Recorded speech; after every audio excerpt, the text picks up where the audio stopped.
Hi, this is Rose. Welcome back to my channel.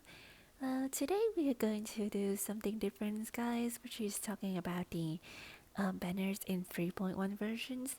Well, Hoyoverse has already used the banners, so for the first phase, we're going to have Cynos and Venti. In the second phase, Niles will have her banners, and Albedos also. Well, in that, Venti's and Albedos are the reruns banners, guys. In this videos, I'm going to discuss whether you should pull for this character or not. Who should you prioritize? And of course, my thought about these characters are also included. Okay, disclaimer. Um, what I'm going to say is purely based on my opinion, so you can agree or disagree with me. It's totally fine. And secondly, this video is made for the free-to-play Genshin players because as a free-to-play players, I know that we don't have enough resources and permission to pull on every banners, and so that every banners for me or like the free-to-play players are going to be an actual investment, and it will affect our accounts to a great extent. um, well, I consider myself a free-to-play players also.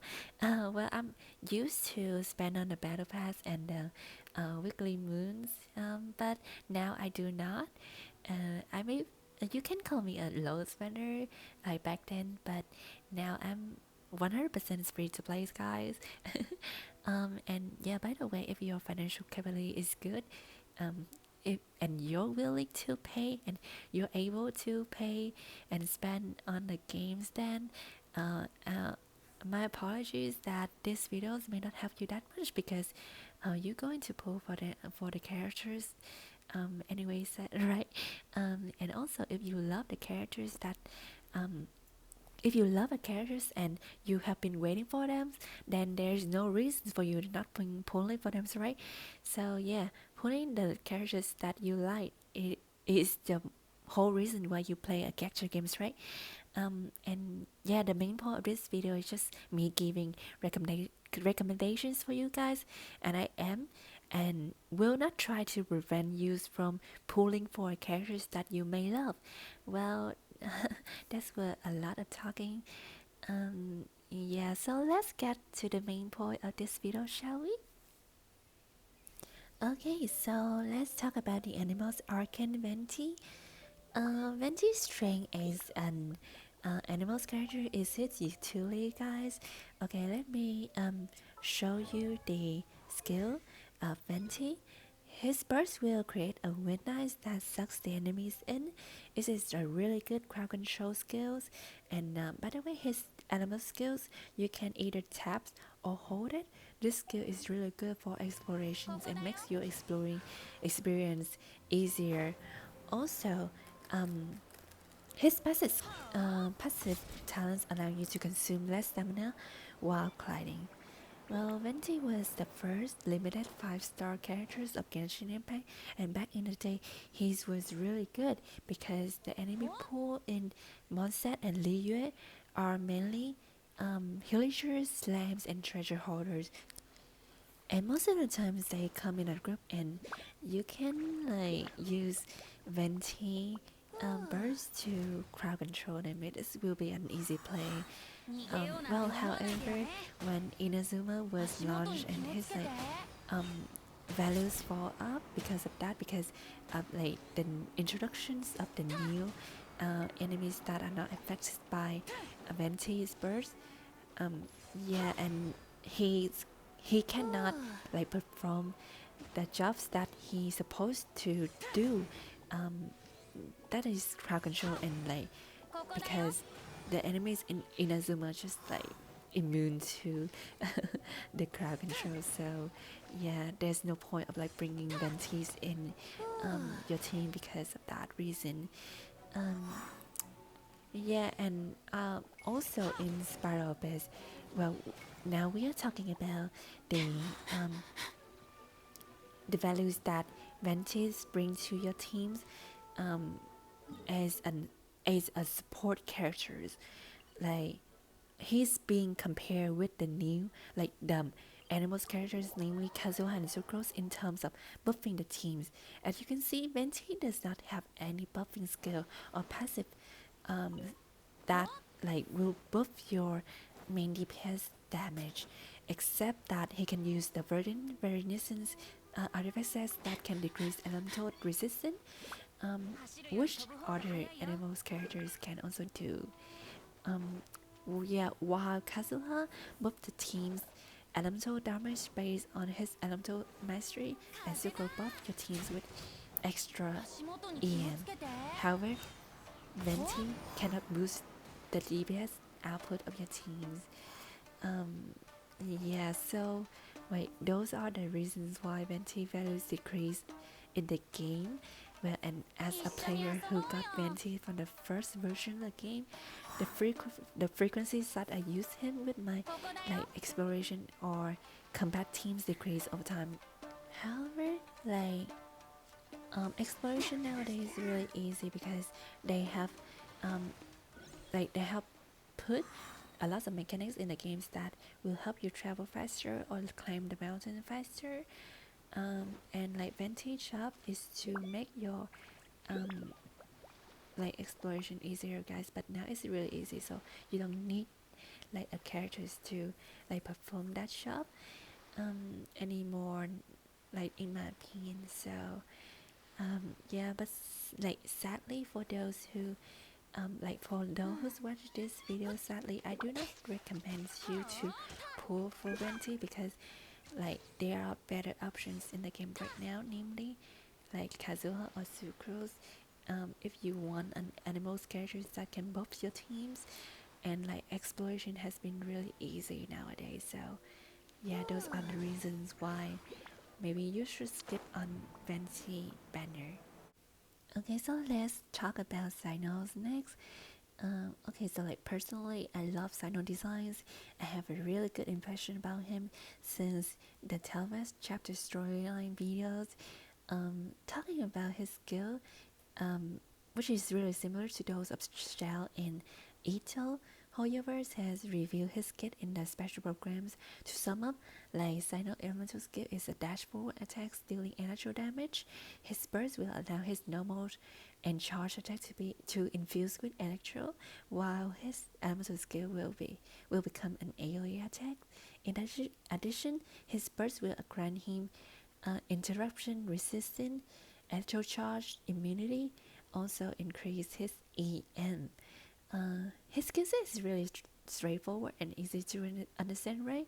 He is not officially released yet, so I will avoid making any speculation about his strength as a character. However, the more straightforward the skill set is, the more you know that he is a decent DPS. Well, based on the information that we have, like Cynos can recharge his burst during the burst durations, just like Ito, and you know that Ito is a really great DPS. The only downside of Cyno is that he is not suitable for those who like switch swap strategy, and he is a great option for players who love an on-field carry. Well, Cyno's banner, in my opinion, is a maybe one because, well, I will get back to the reason why when we discuss about Nilou, because this is really important, guys. Yeah, so next let's talk about Nilou, shall we? First of all, Nilou has a really good design in my opinion. I love it. Besides, we also know her skill set, and basically she has an opposite playstyle compared to Cyno. Her elemental skill will allow her normal attacks and charge attack to be infused with Hydro, while her burst is an AoE Hydro attack. She will be playing around the bloom reaction, requiring you to teaming her with at least one Dendro or another Hydro characters in the team, as Hoyoverse has already said in the special programs. Well, they are trying to force us to play around a new reaction, which is a really good thing. However, this is like the downside of Nilou. At the stage like of the game right now, we do not have a good pool of danger characters. We have like three, including the Traveler, Cole and Tigneries, right? In addition, although we have like a decent pool of hydro characters, yet most of them are 5-star limited characters, leaving Barbara and Shinju's as the free-to-play options. But like nowadays, I don't think like people using Barbara, and also Shinju's will be paired with other teams that will maximize his damage and also the DPS damage. Well, what I'm trying to say here is that Niles will not perform well at this stage of the game because there's a lack of good synergized support option for her. And if there were, those options require you to pull on other limited banners, which are really costly for free-to-play player. In other words, you have to spend like you have to spend a lot on the limited Danjo and Hydro characters banner to make Nilou's work effectively. I love Nilou as a character. Her skill set is really interesting, but as I mentioned, she may not perform well at this stage of the game. Maybe in the future, when there are more Danjo characters, she will find her like synergized support. Yeah, and remember when I said Cyno is a maybe banner that you should pull because he does not suffer from the lack of support considering the number of free-to-play electro characters like namely Fisho, Beidou, Lisa, Kuchosara, Cookie Shinobu. Yeah, therefore Saino is a maybe you should pull banner because he doesn't suffer from like the same problem that Nilos does. Therefore, I recommend that you should skip on Nilo's banner and wait for her rerun when like the games has more Denjo or Hydro characters. Like I mean the free to play options one, so that you can maximize her potential. Okay, so last but not least, we have Albedo. Indeed, I got him on his first banner, and at the time there were like not like there were not good artifacts and artifact set for him. Anyway, he is a sub DPS character, and I observed that many people underestimate his potential. In fact, he is a connection for the Geo teams. His element skill will deal Geo damage periodically when you attack the enemies within the radius of the skill. As long as the flower is on the field, it can trigger the damage, which means Albedo does not need to be on the field. And his elemental skill also has really low cooldown, guys, which means you can keep the flower like at all the times. His burst is a geo damage nuke, and if you stand in the radius of his elemental skill, the burst will be followed by lesser blooms that randomly deals damage to the enemy. Well, by the way, standing on the flower will elevate you, which come in handy for exploration. Okay, I'll show you to you here. To be honest, I say that he's like the bridge in the Geo team because he generates a lot of energy with his elemental skill, allowing your team to spam the skill more easily. However, like sadly, Albedo does not have a signature 5-star weapon, you know. His signature weapon is actually a 4-star one, which is limited because it is given to us during the past event in Dragon Spy, the Cinnabar Spindle, which is here. I'll show it to you. Well, it does not mean that you cannot play around with him because you do not have this weapon. Back then, people used the I think the Harbinger of the Dawn on him, which is really free to play friendly. Well, talking about free to play friendly, if you are looking for a character that does not need a lot of investment, then Albedo is like a great choice. He does not need godlike artifacts or weapons. Of course, if you want to like make him deal more damage, then well, you need to invest in him more. But like from experience, Albedo's job is just to maintain the flowers on the field so that he can deal damage, helping your teams to defeat the boss quicker as a sub DPS. However, I recommend that you should not pull Albedo if you do not have a lot of Geo characters. Well, Albedo will work best in a mono Geo teams, and if you don't have like Zhongli, Ningguang, Noel, Ito, or Goro built and available, then he may not bring much value to your team. Well, in the past, people pair him with the Hu Tao teams, including Zhongli and Xingqiu, and Hu Tao, of course.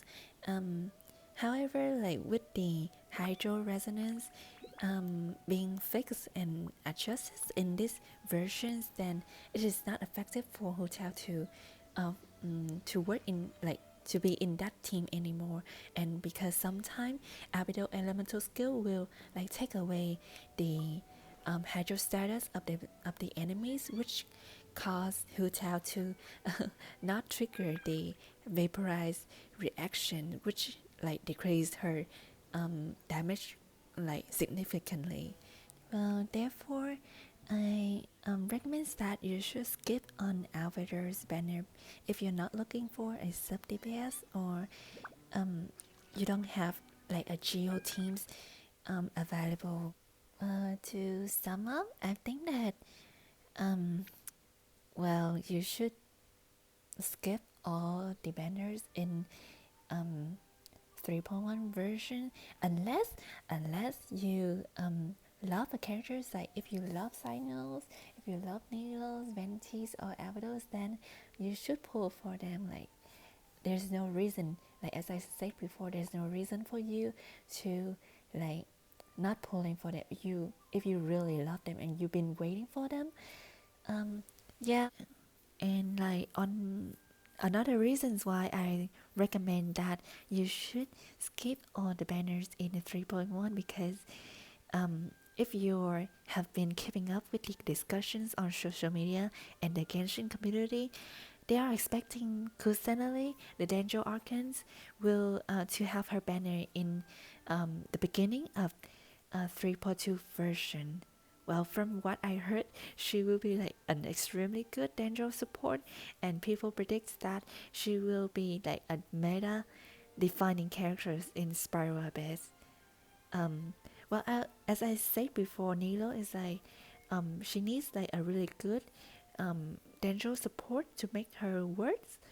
Then, well, basically, if you have enough resources and primo gems to pull on both banner, in Nilou's banner and Kusanali banners, then well, I think you should go for, yeah, you should go for it. You should pull for Nilou's this time, and like on like 3.2, you can yeah, summon Kusanali to complete your teams with Nilou.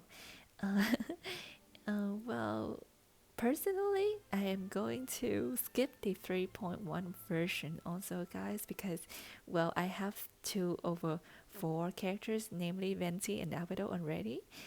For Saino, although he's like a husbando, but I will wait for his rerun, as well as Nilou. To be honest, I love Nilou designs also, but, well, I will save my primo gems and wishes for the greater goods.